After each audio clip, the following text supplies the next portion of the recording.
ಇಲ್ಲಿ ಒಂದು ಪ್ರಜೆಗಳಿಗೆ ಬದುಕಲಿಕ್ಕೆ ಆಗ್ತಾ ಇಲ್ಲ ಅಂತ ಹೇಳಿದ್ರೆ, ಪ್ರಜೆಗಳು ತಮ್ಮ ಹಕ್ಕನ್ನು ಕೇಳಿದ್ರೆ ಅದರ ವಿರುದ್ಧವಾಗಿ ಇವತ್ತು ಗ್ಯಾಂಗ್ಗಳನ್ನು ನಿರ್ಮಾಣ ಮಾಡಿ ಅಲ್ಲಲ್ಲಿ ಒಡೆಸುವಂಥದ್ದು, ಗಾಡಿ ಹೊಡಿ ಮಾಡುವಂಥದ್ದು, ಈ ರೀತಿ ಆದ್ರೆ ಮುಂದಿನ ದಿನಗಳಲ್ಲಿ ನಾವು ಹೋರಾಟಗಾರರು ಯಾವ ರೀತಿಯ ಪ್ರತಿಕ್ರಿಯೆಯನ್ನು ಕೊಡಬೇಕು ಅನ್ನುವಂಥದ್ದನ್ನು ಕೂಡ ನಾವು ಯೋಚನೆ ಮಾಡಬೇಕಾಗ್ತದೆ. ಉದಾಹರಣೆಗೆ ಮೊನ್ನೆ ಉಡುಪಿಯ ಕಾಪು ಕ್ಷೇತ್ರದ ಎಲ್ಲೂರು ದೇವಸ್ಥಾನದ ಆವರಣದಲ್ಲಿ ಆದಂತ ಒಂದು ಘಟನೆ ಇಡೀ ಒಂದು ಈ ಪ್ರಜಾಪ್ರಭುತ್ವದ ವ್ಯವಸ್ಥೆ ತಲೆ ತಗ್ಗಿಸುವಂತ, ನಾಚಿಕೆ ಪಡುವಂತ ಒಂದು ಕೆಲಸ. ಏನಂತ ಹೇಳಿದ್ರೆ, ಏನು ಧರ್ಮಸ್ಥಳದ ಗ್ರಾಮಾಭಿವೃದ್ಧಿ ಯೋಜನೆಯ ವತಿಯಿಂದಲೇ ನಡೆದಂತ ಹಲ್ಲೆ ಮತ್ತು ದಾಳಿ ಏನ್ ಮಾಡಿದ್ದಾರೆ ಅಂತ ಹೇಳಿದ್ರೆ, ಆ ಭಾಗದ ಎಲ್ಲೂರಿನ ಆ ವಿಶ್ವನಾಥ ದೇವರ ಒಂದು ಸಾನ್ನಿಧ್ಯದಲ್ಲಿ ಇಡೀ ಊರಿನವರು ಸೇರಿ ಹೊಡೆದಿದ್ದಾರೆ ಅಂತ ಹೇಳಿ ಆ ಊರಿನ ಜನರ ಮೇಲೆ ಎತ್ತಿ ಕಟ್ಟಿ ಅವರನ್ನು ನಮ್ಮ ಹೋರಾಟಗಾರರ ಮೇಲೆ ಬಿಟ್ಟಿದ್ದಾರೆ. ಎಷ್ಟು ಅವಮಾನ! ಒಂದು ದೇವರ ವಿರುದ್ಧ ನಮ್ಮ ಹೋರಾಟಗಾರರನ್ನು ಕಟ್ಟಿ ನಾವು ಇವತ್ತು ಸನಾತನ ಹಿಂದೂ ಧರ್ಮದ ವಿರುದ್ಧ ಇದ್ದೇವೆ ಅಂತ ಹೇಳಿ ಇವರ ಬಡ್ಡಿ ವ್ಯವಹಾರವನ್ನು ಒಂದು ಹಿಂದೂ ಧರ್ಮದ ವಿರೋಧಿಗಳು ಅನ್ನುವ ರೀತಿಯಲ್ಲಿ ಬಿಂಬಿಸುವ ಹಾಗೆ ಮಾಡಿ ಅವರ ಬೇಳೆಯನ್ನು ಬೇಯಿಸಿಕೊಳ್ಳಿಕ್ಕೆ ನೋಡ್ತಾ ಇದ್ದಾರೆ. ಕಳೆದೊಂದು 4-5 ತಿಂಗಳ ಹಿಂದೆ ನೋಡಿರ್ಬಹುದು, ಧರ್ಮ ರಕ್ಷಣಾ ಅಂತ ಹೇಳ್ಕೊಂಡು ಒಂದು ನಾಟಕ ಮಾಡಿದ್ರು, ನಡೀಲಿಲ್ಲ. ಅದು ಸತ್ಯ ಹೋಯ್ತು. ಅದು ಆ ಧರ್ಮ ರಕ್ಷಣಾ ವೇದಿಕೆ ಅಂತ ಹೇಳುವಂತದ್ದು ಸತ್ಯ ಹೋಯ್ತು. ಈಗ ಊರಿನ ಜನರಿಗೆ ನಿಮ್ಗೆ ಬೈದಿದ್ದಾರೆ, ಅವರಿಗೆ ಬೈದಿದ್ದಾರೆ ಅಂತ ಹೇಳಿ ಅವರನ್ನು ಎಬ್ಬಿಸುವಂಥದ್ದು. ಉದಾಹರಣೆಗೆ ನಾವು ಅಲ್ಲಿ SP-ಗೆ, DC-ಗೆ, ADC ಮುಖಾಂತರ DC-ಗೆ ಕಂಪ್ಲೇಂಟ್ ಕೊಟ್ಟಿದ್ದೇವೆ, SP ಅವರಿಗೆ ಮನವರಿಕೆಯನ್ನು ಮಾಡಿದ್ದೇವೆ. ಇವತ್ತು ಕಂಪ್ಲೇಂಟ್ ನಡೀತಾ ಇದೆ. ಇವತ್ತು ನಾವು ಕೂಡ ಎಲ್ಲೂರು ಅಂತ ಹೇಳಿದ್ರೆ, ಎಲ್ಲೂರ ಉಲ್ಲಾಯ ಅಂತ ಹೇಳಿದ್ರೆ ಸಾಮಾನ್ಯ ಜಾಗ ಅಲ್ಲ. ಅದು ಏನು ಧರ್ಮಸ್ಥಳದ ಮಂಜುನಾಥ ಸ್ವಾಮಿ, ಅಣ್ಣಪ್ಪ ಸ್ವಾಮಿ ಇದ್ದಾರೆ, ಅದೇ ರೀತಿ ಎಲ್ಲೂರಿನ ಅದು ಮಾತೋಬಾರ ದೇವಸ್ಥಾನ. ಆ ದೇವಸ್ಥಾನದಲ್ಲಿ ನಾವು ಇವತ್ತು ಏನು ಹೋರಾಟಗಾರರಿಗೆ ಅನ್ಯಾಯ ಆಗಿದೆ, ಯಾರು ಈ ಬಡ್ಡಿ ವ್ಯವಹಾರದ ರೂವಾರಿಗಳು ಯಾರ್ಯಾರಿದ್ದಾರೆ ಎಲ್ಲರ ವಿರುದ್ಧವಾಗಿ ಇವತ್ತು ಆ ದೇವರ ಮೊರೆ ಹೋಗಿ ಅಲ್ಲಿ ಧ್ವಜ ಸ್ತಂಭದ ಮುಂದೆ ನಿಂತು, ದೇವರ ಎದುರುಗಡೆ ನಿಂತು ಎಲ್ಲ ಪ್ರಮಾಣ ಮಾಡಿ ಇವ್ರದ ಕರಾಳ ಏನೇನು ಬಡ್ಡಿ ದಂಧೆ, ಮೀಟರ್ ಬಡ್ಡಿ ದಂಧೆ ವ್ಯವಹಾರ ಇದೆ ಎಲ್ಲವನ್ನ ದೇವರಿಗೆ ಪ್ರಾರ್ಥನೆ ಮಾಡಿ. ಯಾಕಂತ ಹೇಳಿದ್ರೆ ನಮ್ಗೆ ಇಲ್ಲಿ ನೋಡಿ, ಈಗ ನೋಡಿದಂತ ದಾಖಲೆಗಳನ್ನು ನೋಡುವಾಗ ಯಾವ ಕಾನೂನಿನ ಮೇಲೆ ನಾವು ನಂಬಿಕೆ ಇಡಬೇಕು? ಇದು ಕೋರ್ಟಿಂದ ತೆಗೆದಂತ ದಾಖಲೆ. ನಾವು ಹೇಳಿದ್ರೆ ಕಾನೂನಿನ ಬಗ್ಗೆ ಉಲ್ಟಾ ಮಾತಾಡ್ತಾರೆ ಅವರು, ಈ ದೇಶದ ಸಂವಿಧಾನದ ಬಗ್ಗೆ ನಂಬಿಕೆ ಇಲ್ಲ ಅಂತ ಹೇಳ್ತಾರೆ. ಈಗ ಹೊಸ ಜಡ್ಜಿಗಳು ಬರ್ತಾ ಇದ್ದಾರೆ, ಕ್ರಾಂತಿಕಾರಿಯಾಗಿ ಸತ್ಯವನ್ನು ಸತ್ಯವೇ ಮಾತಾಡುವಂತ ಜಡ್ಜ್, ನಮ್ಗೆ ತುಂಬಾ ನಮ್ಮ ಪರವಾಗಿ ಮಾತಾಡುವಂತ, ಸತ್ಯದ ಪರವಾಗಿ ಮಾತಾಡುವಂತ ಜಡ್ಜಿಗಳು ಬಂದಿದ್ದಾರೆ. ಅದು ತುಂಬಾ ಸಂತೋಷ. ಅಧಿಕಾರಿಗಳು ಬಂದಿದ್ದಾರೆ. ಮೊನ್ನೆ SP ಸಾಹೇಬ್ರು ಹೇಳಿದ್ರು, ಉಡುಪಿ SP ಹೇಳಿದ್ರು, ಯಾರು ಕೂಡ ಅನಾಧಿಕೃತ ಬಡ್ಡಿ ದಂಧೆ ಮಾಡುವವರು ಯಾರ ಮನೆ ಬಾಗಿಲಿಕ್ಕೆ ಬಂದು ವಸೂಲು ಮಾಡ್ಲಿಕ್ಕಿಲ್ಲ. ಇಲ್ಲ, ಯಾರು ನಾನು ಈ ಬಡ್ಡಿ ಕಟ್ಟುವಂತ ಬಡ ಜನರಿಗೆ ಹೇಳ್ತೇನೆ, ನಿಮ್ಮ ಮನೆಗೆ ಬಂದ್ರೆ ನೀವು ತಕ್ಷಣ ನಮ್ಗೆ ಫೋನ್ ಮಾಡಿ, ನಮ್ಮ ಹೋರಾಟಗಾರರಿಗೆ ಫೋನ್ ಮಾಡಿ. ನಾವು SP ಜಿಲ್ಲೆ, ಉಡುಪಿ ಜಿಲ್ಲೆ SP-ಗೆ ಫೋನ್ ನಂಬರ್ ಕೊಡ್ತೇವೆ. ಅವರಿಗೆ ಫೋನ್ ಮಾಡಿ ತಿಳಿಸಿ, ವಿಡಿಯೋ ಮಾಡಿ ಯಾರ್ಯಾರು ಬಂದಿದ್ದಾರೆ ಅಂತೇಳಿ ತಿಳಿಸಿ. ಯಾರು ಜಬರ್ದಸ್ತ್ ವಸೂಲು ಮಾಡುವಾಗಿಲ್ಲ. ಅಂತ ಅಧಿಕಾರಿಗಳಿಂದ ಇವತ್ತು ಸಮಾಜ ಒಳ್ಳೇದಾಗ್ಲಿಕ್ಕೆ ಸಾಧ್ಯತೆ. ನಾವು ಇಲ್ಲಿ ಕೂಡ ಮಂಗಳೂರಲ್ಲಿ ಕೂಡ ಇವತ್ತು DC-ಗೆ, SP ಸಾಹೇಬ್ರಿಗೆ, ಕಮಿಷನರಿಗೆ ಕಂಪ್ಲೇಂಟ್ ಅನ್ನು ಕೊಟ್ಟು ಇಲ್ಲಿಂದ ನೇರವಾಗಿ ನಾವು ಎಲ್ಲೂರಿಗೆ ಹೋಗ್ತಾ ಇದ್ದೇವೆ. ಇವತ್ತು ದೇವರ ಮೊರೆ ಹೋಗ್ತಾ ಇದ್ದೇವೆ. ಇವತ್ತು ನಮ್ಗೆ ಈ ದೇಶದ ಕಾನೂನು ಯಾವಾಗ ನ್ಯಾಯ ಕೊಡುವುದಿಲ್ಲವೋ, ಈ ಅಧಿಕಾರಿ ವರ್ಗಗಳು ಈ ಒಂದು ಬಡ್ಡಿ ದಂಧೆ ಅವರ ಪರವಾಗಿ ನಿಲ್ತದೋ, ಇನ್ನು ನಮ್ಗೆ ದೇವರೇ ಮೊರೆ ಹೋಗುವುದೇ ಲೇಸು ಅಂತ ಅನಿಸ್ತದೆ. ಯಾಕಂತ ಹೇಳಿದ್ರೆ ಈಗ ಮೊನ್ನೆ ನೋಡಿ, ಇಷ್ಟು ಅತ್ಯಾಚಾರ ಇದು ಹೊಡೆದವರಿಗೆ ಇಷ್ಟ ತನಕ ಅವರ ಮೇಲೆ ಕಂಪ್ಲೇಂಟ್ ಕೊಟ್ಟಿದೆ, ಅರೆಸ್ಟ್ ಮಾಡಲಿಲ್ಲ. ಇನ್ನೂ ತನಕ ಅರೆಸ್ಟ್ ಮಾಡಲಿಲ್ಲ ಅವರನ್ನು. ಯಾಕೆ ಅರೆಸ್ಟ್ ಮಾಡಲಿಲ್ಲ? ಏನು ಆ ಬಡ್ಡಿ ದಂಧೆ ಮಾಡುವಂತ ಅವರ ಯೋಜನೆಯ ಅಧಿಕಾರಿಗಳು ಇವತ್ತು ಟಿವಿಯಲ್ಲಿ ಮಾತಾಡ್ತಾರೆ, ಮಾಧ್ಯಮದ ಮುಖಾಂತರ ಯೂಟ್ಯೂಬ್ಗಳಲ್ಲಿ ಮಾತಾಡ್ತಾರೆ. ಇನ್ನು ಬಂದ್ರೆ ಇದೇ ರೀತಿ ಹೊಡೆಯುವುದು, ಇದೇ ರೀತಿ ಹೊಡೆಯುವುದು, ಇದೇ ರೀತಿ ಬಡಿಯುವುದು. ಹಾಗಾದ್ರೆ ಎಲ್ಲಿ ಕಾನೂನು? ಯಾರಿಗೆ? ಕಾರ್ಯಾಂಗದ ವ್ಯವಸ್ಥೆ ಯಾರಿಗೆ ಆಗುತ್ತೆ? ಅದಕ್ಕೋಸ್ಕರ ನಾವು ಹೇಳುವಂತದ್ದು, ಮುಂದಿನ ದಿನಗಳಲ್ಲಿ ಇವತ್ತು ಸೌಜನ್ಯನ ಹೋರಾಟದ ಬಗ್ಗೆಯೂ ನಾವು ದೊಡ್ಡ ಮಟ್ಟದಲ್ಲಿ ಕೋರ್ಟಿನ ಒಳಗಡೆ ಕೂಡ ಕೆಲಸ ಆಗ್ತಿದೆ. ಜೊತೆಯಾಗಿ ಸುಪ್ರೀಂ ಕೋರ್ಟ್ ಅಲ್ಲೂ ಕೂಡ ಮೊಕದ್ದಮೆಗಳನ್ನು ದಾಖಲು ಮಾಡ್ತೇವೆ ಸೌಜನ್ಯನ ಪರವಾಗಿ. ಅದರ ಜೊತೆಯಲ್ಲಿ ಇವತ್ತು ಬಡ್ಡಿ ದಂಧೆಯ ವ್ಯವಹಾರ ಇದು ಇವತ್ತು ಇದ್ರ ವಿರುದ್ಧವೂ ಕೂಡ ರಾಜ್ಯಾದ್ಯಂತ ಹೋರಾಟವನ್ನು ಮಾಡ್ತೇವೆ. ನಾವು ರಾಜ್ಯಾದ್ಯಂತ ಹೋರಾಟವನ್ನು ಮಾಡ್ತೇವೆ. ಮತ್ತೊಂದು ಕಡೆಯಲ್ಲಿ ಏನು ಸನಾತನ ಹಿಂದೂ ಧರ್ಮದ ದೇವಸ್ಥಾನ ಇದೆಯೋ ಆ ಮಂಜುನಾಥ ಸ್ವಾಮಿ, ಅಣ್ಣಪ್ಪ ಸ್ವಾಮಿ, ಅದು ಹಿಂದೂಗಳ ಕೈಗೆ ಬರಬೇಕು. ಈ ರಾಜ್ಯ ಸರ್ಕಾರಕ್ಕೆ ಒತ್ತಾಯ ಮಾಡ್ತೇನೆ. ನಾನು ಹೇಳ್ತೇನೆ, ನಾವು ಈ ರಾಜಕೀಯ ವ್ಯವಸ್ಥೆಯ ಮೇಲೆ ಯಾರನ್ನು, ನಾವು ಬಿಜೆಪಿ ಇರಲಿ ಕಾಂಗ್ರೆಸ್ ಇರಲಿ, ಯಾರು ಈ ಸಮಾಜದ ಬಗ್ಗೆ ಪ್ರಜಾಪ್ರಭುತ್ವ ಜನರ ಮೇಲೆ ಅವ್ಯವಸ್ಥೆಯನ್ನು ಕಾಣಿಸ್ತಾರಂತ ಯಾವುದೇ ರಾಜಕೀಯದವ್ರಿಗೆ, ನಾನು ಮೊನ್ನೆ ಮಾತಾಡಿದಲ್ಲಿ ಯಾರಿಗೆ, ಸಿದ್ದರಾಮಯ್ಯನವರಿಗೆ ಹೇಳಿದೆ, ನಿಮ್ಮ ಪಿಂಡ ಅಂತ ಹೇಳಿ, ಅದನ್ನು ಇವತ್ತು ದೊಡ್ಡದು ಮಾಡಿ ವೈರಲ್ ಮಾಡ್ತಾ ಇದ್ದಾರೆ. ನಾವು ಕೇಳುವಂಥದ್ದು, ನಾವು ಬೈಯುವಂಥದ್ದು ನಮ್ಮ ನೋವು ಸ್ವಾಮಿ.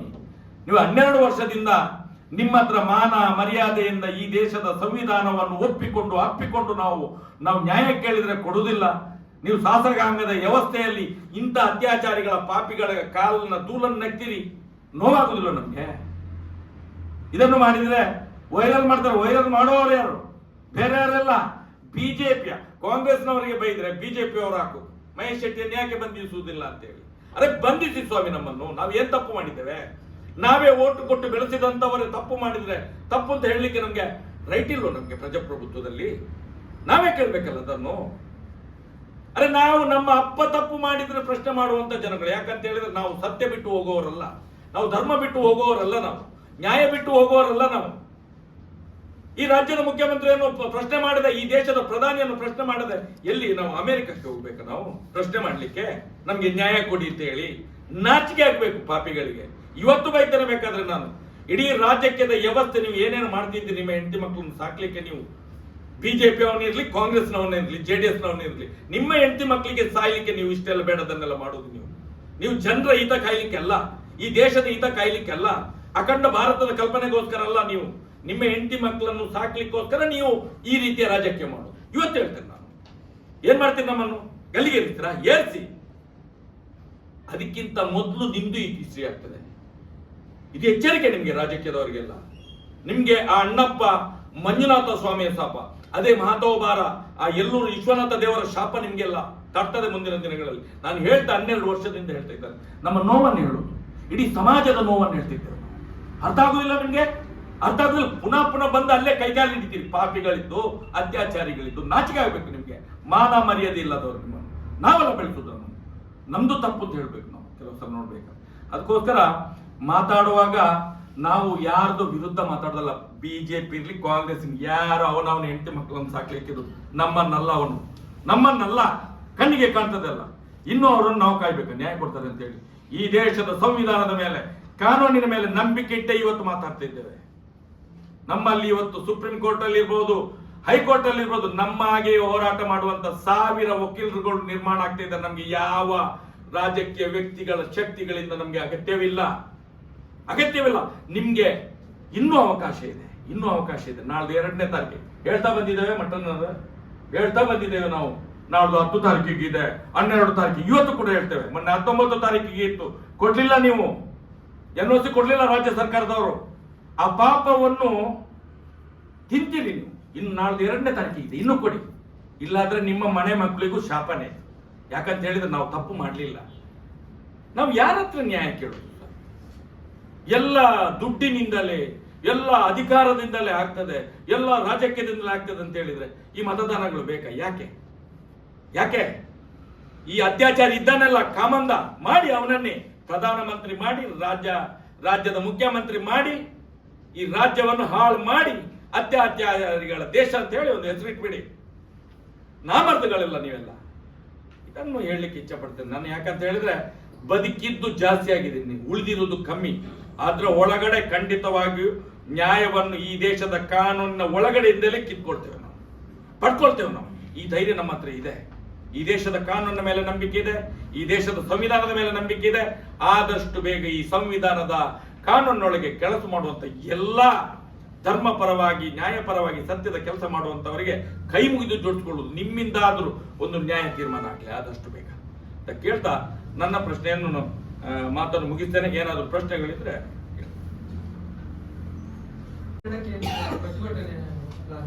ಇಲ್ಲ ಸರ್, ಜುಲೈ 2ಕ್ಕೆ ಒಂದ್ಸಗೆ ಡೇಟ್ ಕೊಟ್ಟಿದ್ದಾರೆ ಸೌಜನ್ಯ ಪ್ರಕರಣ ಹೈಕೋರ್ಟ್ ಅಲ್ಲಿ. CBI ಅವರು ನಾವಿನ್ನೂ ರೆಡಿ ಇಲ್ಲ ಅಂತ ಹೇಳಿದ್ರು. ಅಪೀಲ್ ಹೋದವರು ಅವರೇ ಮೊನ್ನೆ we are not ready for appeal ಅಂತ ಹೇಳಿದ್ರು. ಅದಕ್ಕೆ 2ನೇ ತಾರೀಕಿಗೆ ಕಡ್ಡಾಯವಾಗಿ ವಾದ ಮಂಡನೆ ಮಾಡಲೇಬೇಕು ಅಂತ ನ್ಯಾಯಾಲಯ ಹೇಳಿದ್ದಾರೆ. ಕಡ್ಡಾಯವಾಗಿ ಮಾಡಬೇಕು ಅಂತ ಹೇಳಿದೆ ಈ ಸಲ. ಇವರು ಸಿಬಿಐ ಅವರು ಜಾರ್ತಾ ಇದ್ದಾರೆ, ಈಗ ಅಪೀಲ್ ಮಾಡಿದ್ದಾರೆ ಒಳ್ಳೆ ಯಾರನ್ನು ಅತ್ಯಾಚಾರಿಗಳನ್ನು ಬಚಾವ್ ಮಾಡ್ಲಿಕ್ಕೆ. ಈಗ ನಾವು ರೆಡಿ ಇಲ್ಲ 12 ವರ್ಷದಿಂದ ಇವರೇನು ಕಡ್ಲೆಪುರಿ ತಿಂತ ಇದ್ದದ್ದು ಸಿಬಿಐ ಅವರು. ಇವರಿಗೆ ದಾಖಲೆ ಏನು ಅಂತ ಗೊತ್ತಿಲ್ವ? ಇವರಿಗೆ ಗೊತ್ತಿಲ್ವಾ? ಎಲ್ಲ ನಾಟಕ. ಸಿಬಿಐ ಕೂಡ ಯಾರ ಕೈಯಲ್ಲಿ ನತಮಸ್ತಕರಾದಿ ಬದುಕುವಂತ ಪರಿಸ್ಥಿತಿ ನಿರ್ಮಾಣ ಆಗಿದೆ. ಅಧಿಕಾರಿಗಳು, ಸರ್ಕಾರದ ಸಂಬಳ, ನಮ್ಮ ಟ್ಯಾಕ್ಸ್ಗಳು. ಸಿಬಿಐ ಇದರಲ್ಲಿ ಇವನ್ನೆಲ್ಲ ನೋಡಿದ್ರೆ ಟ್ರಾನ್ಸ್ಲೇಷನ್ ಮಾಡಿದೆ ಇಷ್ಟೇ, ಕನ್ನಡದಿಂದ ಇಂಗ್ಲಿಷಿಗೆ ಅನುವಾದ ಮಾಡಿದೆ ಇಷ್ಟೇ. ಸಿಬಿಐ ಕೆಲಸ ಇನ್ವೆಸ್ಟಿಗೇಷನ್ ಮಾಡಿಲ್ಲ. ಕನ್ನಡದಲ್ಲಿ ಇದ್ದಂತ CIDದವರು ಕನ್ನಡದಲ್ಲಿ ವರದಿ ಕೊಟ್ಟಿದ್ರು, ಇವರು ಇಂಗ್ಲಿಷ್ನಲ್ಲಿ ವರದಿ ಕೊಟ್ಟರು. ಸೇಮ್ ಯಥಾವತ್ತಾಗಿ ಅದನ್ನ ಅನುವಾದ ಮಾಡೋದು ಬಿಟ್ಟು ಬೇರೆ ಯಾವ ಕೆಲಸನೂ ಕೂಡ ಸಿಬಿಐದಿಂದ ಆಗಿಲ್ಲ. ಈ ಕಾಂಟ್ರಾಡಿಕ್ಷನ್ ಹೇಳಿದ್ರಲ್ಲ ನೀವು ಚಾರ್ಜ್ ಶೀಟ್, ಅದನ್ನ ನೀವು ಯಾವ್ದಾದ್ರು ರೀತಿಯಲ್ಲಿ ಕೋರ್ಟ್ ಗಮನಕ್ಕೆ ತರ್ತೀರಾ? ಸರ್, ಅದನ್ನ ಕೋರ್ಟ್ ನಲ್ಲಿ ವಿಚಾರಣೆ ಗಮನಕ್ಕೆ ತಂದ ಮೇಲೇನೆ ನಾನು ಹೇಳ್ತಾ ಇದ್ದೀನಿ. ಯಾಕಂತ ಹೇಳಿದ್ರೆ ಸುಮಾರು ಸರಿಯಾದ ಇದನ್ನು ಕೇಳಿದೆ. Thank you. ಇನ್ನೂ ಕೂಡ ಈ ಪ್ರಕರಣದ ಬಗ್ಗೆ ಸಾಕಷ್ಟು ಮಾಹಿತಿ ಮತ್ತು ದಾಖಲೆಗಳಿದೆ. ಆದರೆ ಆಸ್ ಇಟ್ ಈಸ್ ನಾವು ಹೇಳ್ತಾ ಇಲ್ಲ. ಇದನ್ನ ನಾವು ಏನು ಹೇಳ್ತಾ ಇದ್ದೀವಿ, ಮಾನ್ಯ ನ್ಯಾಯಾಲಯ ಕನ್ಸಿಡರ್ ಮಾಡಿದ ಮೇಲೆನೆ ಆ ಪತ್ರಿಕಾಗೋಷ್ಠಿ ಕರೆದು ನಾವು ಹೇಳಿದ್ವಿ. ಅದು ನ್ಯಾಯಾಲಯದ ಗಮನಕ್ಕೆ ತರದೆ ನಾನು ಯಾವುದು ಕೂಡ ಹೇಳ್ತಾ ಇಲ್ಲ. ಇಲ್ಲ ಅಂತಂದ್ರೆ ಪ್ರತಿಕೂಲ ಪರಿಣಾಮ ಆಗುತ್ತೆ ಅಂತ ಹೇಳಿ ಆಲ್ರೆಡಿ ಕೋರ್ಟಿಗೆ ಸಬ್ಮಿಟ್ ಮಾಡಿ ಆಗಿದೆ. ಆದ್ಮೇಲೆ ನಮ್ಮ ಅಡ್ವೊಕೇಟ್ ಮಾಡಬಹುದು ಅಂತ ಹೇಳಿದ ಮೇಲೆನೆ ಪತ್ರಿಕಾಗೋಷ್ಠಿ ಮುಖಾಂತರ ಈ ದಾಖಲೆಗಳನ್ನ ಬಹಿರಂಗ ಮಾಡ್ತೇವೆ. ಇನ್ನೂ ಕೂಡ ಸಾಕಷ್ಟು ಇದೆ. ನೀವು ಇಡೀ ರಾಜ್ಯ ನೋಡಿದೆ, ಪ್ರಜ್ವಲ್ ರೇವಣ್ಣ ಪ್ರಕರಣ ನೋಡ್ತು, ಆನಂತರ ದರ್ಶನನ ಪ್ರಕರಣ ನೋಡ್ತು, ಇವು ಯಾವುವೂ ಅಲ್ಲ.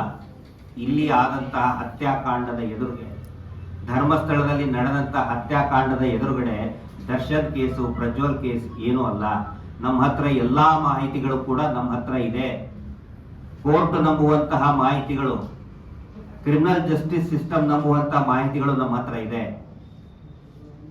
ಇಡೀ ದೇಶ ಎಲ್ಲ ಜಗತ್ತು ಬೆಚ್ಚಿ ಬೀಳ್ತದೆ. ಈ ಸಾವಿರಾರು ಹೆಣ್ಣು ಮಕ್ಕಳ ಹತ್ಯಾಕಾಂಡದ ಸಂಪೂರ್ಣ ಮಾಹಿತಿ ನಮ್ಮ ಹತ್ರ ಇದೆ. ಸಮಯ ಬಂದಾಗ ನಾವು ಕಾನೂನು ರೀತಿಯಲ್ಲಿನೇ, ಕಾನೂನಿನ ಸುಪರ್ದಿಯಲ್ಲಿನೇ ಆ ಒಂದು ಕೆಲಸವನ್ನ ನಾವು ಮಾಡ್ತೀವಿ. ತಮ್ಮೆಲ್ಲರ ಸಹಕಾರ ಇರಲಿ. ಧನ್ಯವಾದಗಳು. ಮತ್ತೊಂದು, ಈಗ ನಮ್ದು ಇದರಲ್ಲಿ ಜೋಡಿ ಮೌತನ ಕೊಲೆಯಲ್ಲಿ ಏನಾಗಿದೆ ಅಂತ ಹೇಳಿದ್ರೆ, ನಾವಲ್ಲ, ಆ ಕೊಲೆಯ ಆರೋಪಿಗಳಲ್ಲಿ ಹರ್ಷೇಂದ್ರ ಹೆಗ್ಡೆ ಇದ್ದಾನೆ, ವೀರೇಂದ್ರ ಹೆಗ್ಡೆ ಇದ್ದಾನೆ ಅಂತ ಹೇಳಿ ನಾವು ಹೇಳಿದ್ದಲ್ಲ. ಆ ತಾಯಿ ಹೇಳ್ತದೆ. ಆ ತಾಯಿ ಕಂಪ್ಲೇಂಟ್ ಅಲ್ಲಿ ಕೊಟ್ಟಿದೆ. ಆ ಕಂಪ್ಲೇಂಟ್ ಕಾಪಿ ಕಳೆದ ನಿಮ್ಮ ಇದರಲ್ಲಿ ಕೊಟ್ಟಿದ್ದೇವೆ ನಾವು. ಆದ್ರೂ ಕೂಡ ನಾವು ಅವರ ಹೆಸರು ಎತ್ತಬಾರ್ದು, ಅವರ ಹೆಸರು ಹೇಳಬಾರ್ದು. ಇದರಲ್ಲಿ ಯಾಕೆ ಹೇಳ್ತಾರೆ ಅಂತ ಗೊತ್ತಿಲ್ಲ. ನಾವು ಆರೋಪಿ ಮಾಡಿದವರನ್ನು ಆ ತಾಯಿ ಹೇಳಿದ್ದು, ಯಾರು? ನಾರಾಯಣ ಸಫಲ್ಯರ ತಾಯಿ ಹೇಳಿರುವಂತದ್ದು ಆರೋಪಿಗಳವರು ಅಂತ ಹೇಳಿ. ಹರ್ಷೇಂದ್ರ ಹೆಗ್ಡೆ ಸಫಲ್ಯರ ಇದು ಎಂಟು ಹೇಳಿದ್ದು. ಕಂಪ್ಲೇಂಟ್ ಕೊಟ್ಟಿದೆ ರೈಟಿಂಗ್ ಅಲ್ಲಿ. ಈ ಜಿಲ್ಲೆಯ ವರಿಷ್ಠಾಧಿಕಾರಿಗಳಿಗೆ 2013-14 ಕೊಟ್ಟಿದೆ ಕಂಪ್ಲೇಂಟ್. ಹರ್ಷೇಂದ್ರ ಹೆಗ್ಡೆ ಇದ್ದಾರೆ ಇದರಲ್ಲಿ, ವೀರೇಂದ್ರ ಹೆಗ್ಡೆ ಇದ್ದಾನೆ ಇದರಲ್ಲಿ ಅಂತ ಹೇಳಿ. ಆ ಶೆಟ್ಟಿ ಒಬ್ಬ ಇದ್ದಾನೆ, ಅವನ ಹೆಸರೇನು, ಅವನಿದ್ದಾನೆ ಅಂತ ಹೇಳಿ. ರಾಜೇಂದ್ರ ರೈ ಈಗಲಿದ್ದಾನೆ ಅವನಲ್ಲಿ. ಅವನ ಹೆಣ್ಣು ಮಗಳನ್ನು ಯಾರನ್ನು, ಇದೇ ನಾವು ಮುಂದಿನ ದಿನಗಳಲ್ಲಿ ಹೇಳ್ತೇವಲ್ಲ, ದಾಖಲೆ ಕೊಡ್ತೇವೆ. ಆ ಹೆಣ್ಣು ಮಗಳನ್ನು ಯಾರು, ಯಮುನಾನನ್ನು ಅಲ್ಲಿಯ ಹೂವಿನ ತೋಟದಲ್ಲಿ ಅತ್ಯಾಚಾರ ಮಾಡಿದಂತ ನೋಡಿದವರಿದ್ದಾರೆ ನಮ್ಮ ಜೊತೆಯಲ್ಲಿ. ಇಡ್ತೇವೆ ತಂದು ಮುಂದೆ ಸಾಕ್ಷಿಗೆ ಆಗುವಾಗ ಈ ಡಬಲ್ ಮರ್ಡರ್ ಅಲ್ಲಿ. ಯಾರನ್ನು, ಯಮುನನನ್ನು ಅತ್ಯಾಚಾರ ಮಾಡಿದ ನೋಡಿದವರು ಹೂವಿನ ತೋಟದಲ್ಲಿ. ಇಂಥ ಪಾಪಿಗಳು ಇವರೆಲ್ಲ. ನಾವು ಮಾತಾಡಿದ್ರೆ ಅವರಿಗೆ ನಾಚಿಕೆ ಆಗ್ತದಂತೆ, ಮಾನ. ಹಾಗಾದ್ರೆ ನಮ್ಗೆ ಮಾನ ಇಲ್ವ? ಇಷ್ಟು 12 ವರ್ಷದಿಂದ ಹೋರಾಟ ಮಾಡಿದ್ರೆ ನಮ್ಗೆ ಮಾನ ಮರ್ಯಾದೆ ಏನಿಲ್ವ? ಹಾಗಾದ್ರೆ ನಾವೇನು ಸುಮ್ಮನೆ ಇಲ್ಲಿ ಕಡ್ಲೆಪುರಿ ತಿನ್ಲಿಕ್ಕೆ ಬಂದದ್ದು ಇಲ್ಲಿಗೆ? ಇಷ್ಟು ಮಾಧ್ಯಮದವರಿಗೆ ಸುಳ್ಳು ಹೇಳೋದು ನಾವು? ಇಷ್ಟು ಜನರನ್ನು, ಕೋಟಿ ಜನರ ಎದುರುಗಡೆ ಮಾತಾಡ್ತೇವಲ್ಲ ನಾವು ಇಲ್ಲಿ, ಸಭೆ ಸ್ಟೇಜ್ ಹಾಕಿ. ಇದೆಲ್ಲ ಸುಳ್ಳು? ಹಾಗಾದ್ರೆ ಇಷ್ಟು ಜನರು ಹೋರಾಟಕ್ಕೆ ಬರೋದು ಸುಳ್ಳ? ಹಾಗಾದ್ರೆ ಈ ದೇಶದ ಈ ರಾಜಕೀಯ ವ್ಯಕ್ತಿಗಳಿಗೆ, ಏನು ಕಾರ್ಯಾಂಗಕ್ಕೆ, ನ್ಯಾಯಾಂಗಕ್ಕೆ ಯಾವುದಕ್ಕೂ ಗೊತ್ತಾಗೋದಿಲ್ಲ ಇದು? ಇಷ್ಟು ಫೋಟೋಗಳಿದೆ, ಎಷ್ಟು ಸಾವಿರ ಲಕ್ಷ ಗಟ್ಟಲೆ ಫೋಟೋಗಳಿದ್ದಾವೆ ಎಲ್ಲೆಲ್ಲಿ ಹೋರಾಟ ಮಾಡಿದ್ದೇವೆ ಅಂತ ಹೇಳಿ ನಾವು. ಹಾಗಾದ್ರೆ ಇದೆಲ್ಲ ಸುಳ್ಳ? ಹಾಗಾದ್ರೆ ಇದು ಗೊತ್ತಾಗುದಿಲ್ಲ ಅಂತ ಹೇಳಿದ್ರೆ ಜನರಿಗೆ ಇನ್ ಯಾರು ಇದನ್ನು ನೆಟ್ಟಗೆ ಮಾಡೋದು? ಮಹಾಜರ್ ವರದಿ ಪ್ರಕಾರ ಅದು ನಾರಾಯಣ ಮತ್ತು ಯಮನಾಳ್ ಅವ್ರದೇ ಮನೆ ಅಂತಾನೆ ಹೇಳ್ತದೆ. ಕಟ್ಟಡ ಸಂಖ್ಯೆ 1/132 ಅಂತ. ಯಾವಾಗ ಕಟ್ಟಡ ಸಂಖ್ಯೆ ಕೊಡ್ತಾರೋ ಅಧಿಕೃತವಾಗಿನೇ ಇರ್ತದೆ. ಮತ್ತೆ ಪೊಲೀಸ್ ಮಹಾಜರ್ ವರದಿ ಪ್ರಕಾರ ಅದು ನಾರಾಯಣ ಮಾವುತನ ಮನೆನೇ ಆಗಿತ್ತು. ಸುತ್ತಮುತ್ತಲಿನ ಜಾಗ, ಮೇಡಮ್ ಡಾಕ್ಯುಮೆಂಟ್ ನಂಬರ್ 5 ನೋಡಿ, ಅದರಲ್ಲಿ ಮಹಾಜರ್ದು ಕೂಡ ಕಾಪಿ ಹಾಕಿದ್ದೀನಿ. ಅಂದ್ರೆ ಅವ್ರ ಆಸ್ತಿ ಬಗ್ಗೆ ಮಹಾಜರ್ ಪಂಚ ವಿಟ್ನೆಸ್ ಮಹಾಜರ್ ವರದಿ ಇದೆ.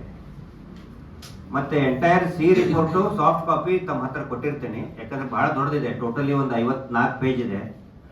ಯಾರ್ಯಾರಿಗೆ ಇಂಟ್ರೆಸ್ಟೆಡ್ ಇದೆ ಕೇಸಲ್ಲಿ ಅವ್ರು ತಗೊಂಡು ಸ್ಟಡಿ ಮಾಡ್ಬೋದು. ಎಂಟೈರ್ ಕಾಪಿ ಕೂಡ ಕೊಟ್ಟಿದ್ದೀನಿ. ಇದೀಗ ದಾಖಲೆ ಸಿಕ್ಕಿರುವಂತದ್ದು ಇಂಥದ್ದು ಎರಡು ಕೂಡ ಆಸ್ತಿ ಸಲುವಾಗಿನೇ ಆಗಿದ್ದು. ಹೌದು, ಅದೇ ಜಾಗದಲ್ಲಿ ಹೋಟೆಲ್ ಇದೆಲ್ಲ ಈಗ ಅಯೋಧ್ಯೆ ಆತಿಥ್ಯ ಹೋಟೆಲ್ ಅದೇ ಜಾಗದಲ್ಲಿ KSRTC ಮುಂಭಾಗದಲ್ಲಿ ಅಯೋಧ್ಯೆ ಹೋಟೆಲ್ ಅಂತ ಈಗ ಇದೆ, ಅದೇ ಜಾಗ. ಇವರು ಬೋರ್ಡ್ ಅಲ್ಲಿ ಕೂಡ ಬರ್ತಿದ್ದಾರೆ ನೋಡಿ, NY ಅಂತ ಬರ್ತಿದ್ದಾರೆ, ನಾರಾಯಣ ಯಮುನಾ ಅಂತ ಹೇಳಿ ಜನರನ್ನು ಮಂಗ ಮಾಡ್ಲಿಕ್ಕೆ. ಯಾಕಂತ ಹೇಳಿದ್ರೆ ಯಾರಾದ್ರೂ ಕೇಳಿದ್ರೆ ಇಲ್ಲಪ್ಪ ಅವ್ರ ಹೆಸರಲ್ಲಿ ಉಂಟು ನೋಡಿ, NY ನಾರಾಯಣ ಯಮುನಾ ಅವ್ರ ಹೆಸರಲ್ಲಿ ಇದೆ. ಈಗಲೂ ಬಿಲ್ಡಿಂಗ್ ಮಾತ್ರ ಧರ್ಮಸ್ಥಳದವ್ರದ್ದು NY ಅಂತ ಹಾಕಿದ್ದಾರೆ, NY ಆತಿಥ್ಯ ಅಂತ ಹಾಕಿದ್ದಾರೆ. ಅದೇ ಜಾಗದಲ್ಲೇನೆ ಕಟ್ಟಿದ್ದಾರೆ. ಮತ್ತೆ ಈ ಕುರಿತು ವರದಿಗಳು ಕೂಡ ಅವಾಗ ಬಂದಿತ್ತು. ಕರಾವಳಿಯಲ್ಲಿ ಸಂಪೂರ್ಣವಾದಂತಹ ವರದಿ ಬಂದಿತ್ತು. ಬೇರೆ ಬೇರೆ ಸ್ಥಳೀಯ ಪತ್ರಿಕೆಗಳಲ್ಲಿ ಬಂದಿದ್ದಂತಹ ವರದಿಯ ಬಂಡಲ್ಗಳನ್ನು ಕೂಡ ಇವರು ಸುಟ್ಟಾಕಿದ್ದಾರೆ. ಅದು ಪ್ರಸಾರಣ ಮಾಡಬಾರದು ಅಂತ ಹೇಳಿ. ನಿಜವಾಗ್ಲೂ ಕೂಡ ಇಂಥಲ್ಲಿಯ ಸ್ಥಳೀಯ ಪತ್ರಿಕೆಗಳಿಗೆ ಮೆಚ್ಚಬೇಕು. ಸ್ಥಳೀಯ ಪತ್ರಿಕೆಗಳು, ಸ್ಥಳೀಯ ಯೂಟ್ಯೂಬರ್ಗಳು. ಆಗ ಕರಾವಳಿಯ ಅಲೆ ಅವರು ಭಯಂಕರ ಬರೀತಿದ್ರು, ಅದೆಲ್ಲ ಅಲ್ಲಲ್ಲೇ ಸುಟ್ಟಾಕ್ತಿದ್ರು. ಫೋಟೋ ಸಮೇತ ಅವರು ಪ್ರಕಟಣೆ ಮಾಡಿದ್ರು. ಅದ್ರ ಕಾಪಿನೂ ಕೂಡ ನಮ್ಮ ಹತ್ರ ಇದೆ. ಅದೇ ಜಾಗದಲ್ಲಿನೇ ಸ್ಟಾರ್ ಹೋಟೆಲ್ ಕಟ್ಟಿಸಿದ್ದಾರೆ, ಅಯೋಧ್ಯೆ ಆತಿಥ್ಯ. ಅದೇ ಜಾಗದಲ್ಲಿ ಪೊಲೀಸ್ ವರದಿಯಲ್ಲಿ ಹೇಳ್ತದೆ ಅದು ನಾರಾಯಣ ಯಮುನಾ ಅವ್ರದೇ ಮನೆ, ಸುತ್ತಮುತ್ತಲಿನ ಜಾಗನೂ ಅವ್ರದೇ ಅಂತ ಹೇಳಿ ಪಂಚರ ಸಮಕ್ಷಮದಲ್ಲೇನೆ ವರದಿ ಕೊಟ್ಟಿದ್ದಾರೆ.